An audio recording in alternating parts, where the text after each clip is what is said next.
अस्सलाम वालेकुम दोस्तों, आज मैं आपके लिए बहुत ही लज़ीज़ मसालेदार गोश्त बनाने की रेसिपी लेकर आई हूँ, जो कि बेहद लज़ीज़ बनता है। आप इसको एक बार बना लेंगे ना, तो आप इसके आगे कढ़ाई खाना भूल जाएंगे, इतना मज़ेदार ये बनता है। और इसको बनाने का तरीका बहुत ही आसान है, बहुत ही यूनिक सा। तो चलिए हम इसकी रेसिपी देख लेते हैं। तो यहाँ पर इसको बनाने के लिए आधा कप ऑयल लेंगे। अब इसमें हम कुछ साबुत गरम मसाले डालेंगे। दालचीनी की मैंने 1 स्टिक ली है, 2 बड़ी इलायची, 1 बादियान का फूल है, 5 मैंने लौंगे ली हैं और काली मिर्च ली हैं 7 से 8। तेज़पात डाल देंगे 3 पत्ते। अब मैंने यहाँ पर 3 दरमियाने साइज़ की प्याज ली हैं। प्याज को गोल्डन कलर आने तक फ्राई कर लेना है। तो फ्रेंड्स, अगर आप मेरे चैनल पर नए हैं, फ़र्स्ट टाइम मेरी वीडियो को वॉच कर रहे हैं, तो मेरी आपसे हम्बल सी रिक्वेस्ट है कि आप मेरे चैनल को सब्सक्राइब कर लीजिए। और अगर आज की वीडियो अच्छी लगे तो प्लीज़ वीडियो को लाइक करना मत भूलिएगा। प्याज का आप देख सकते हैं बहुत प्यारा सा गोल्डन कलर आ चुका है। प्याज को हमने इतना ही फ्राई करना था। अगर आप इसे ज़्यादा फ्राई करेंगे तो ग्रेवी जो इसकी तैयार होगी उसमें थोड़ी सी कड़वाहट आ जाएगी, तो फ्लेवर जो होता है सालन का वो उससे ख़राब हो जाता है ज़्यादा डार्क कलर करने से। अब मैंने यहाँ पे लहसुन अदरक का फ्रेश पेस्ट लिया है 1 बड़ा चम्मच भर के। लहसुन अदरक के पेस्ट के साथ इसको कुछ सेकंड तक ऐसे ही पकाएंगे। और जो खाने का मज़ा होता है वो डिपेंड करता है कि प्याज को आपने कितना फ्राई किया है। अब मैं यहाँ पर 4 मीडियम साइज़ के टमाटर इसमें डाल गई हूँ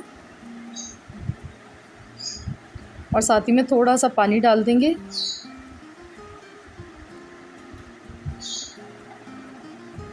अब मैं यहाँ पर कुछ मसाले डाल गई हूँ। नमक मैंने हस्बे ज़रूरत लिया है।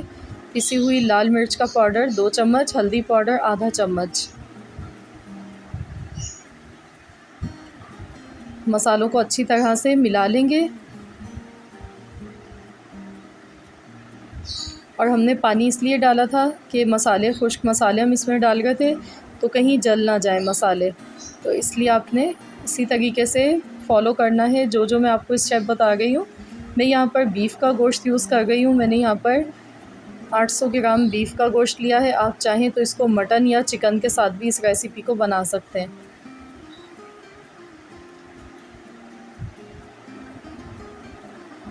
अब यहाँ पर हमने इसे अच्छी तरह से भून लेना है, 3 से 4 मिनट तक पकाना है इसको अच्छी तरह से,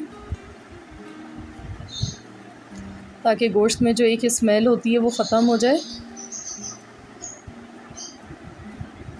तो यहाँ पर लगातार चम्मच चलाते हुए देखिए हमने इसे अच्छे से भून लिया है। तो मैं यहाँ पर प्रेशर कुकर में बना गई हूँ, तो इसलिए मैं यहाँ पर इतना पानी डालूँगी कि गोश्त गल जाए। अगर आप नॉर्मल बर्तन में बना गए तो उसमें टाइम थोड़ा ज़्यादा लगता है गोश्त को गलाने में, तो आप अपने हिसाब से पानी एडजस्ट कर सकते हैं। तो यहाँ पर देखिए मैंने इसमें पानी डाल दिया है और अब मैं यहाँ पर ढक्कन बंद कर दूँगी और विस्टल इस पर लगा दूँगी। 20 मिनट बाद हम इसे चेक करेंगे। 20 मिनट हो चुके हैं, तो चलिए हम देख लेते हैं। तो यहाँ पर आप देख सकते हैं ऑयल जो है इसका सेपरेट हो गया है।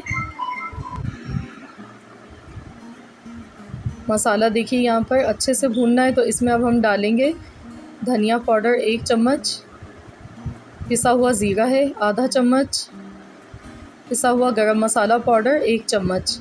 तो ये 3 मसाले हम इसमें लास्ट में डालेंगे जब गोश्त गल जाएगा, तो इससे जो है इसका जो फ्लेवर है वो कई गुना बढ़ जाएगा।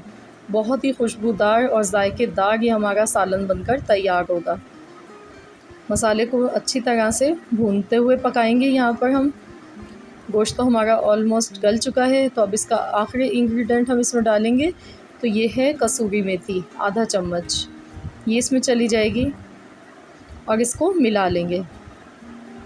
और साथ ही में थोड़ी सी हरी मिर्चें भी डालेंगे फ्लेवर के लिए, जो कि बहुत अच्छी लगती है।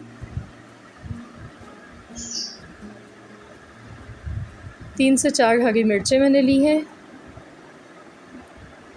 तो ये इसमें डाल देंगे और इसको मिला लेंगे। साथ में लेमन जूस डाल देंगे 1 चम्मच।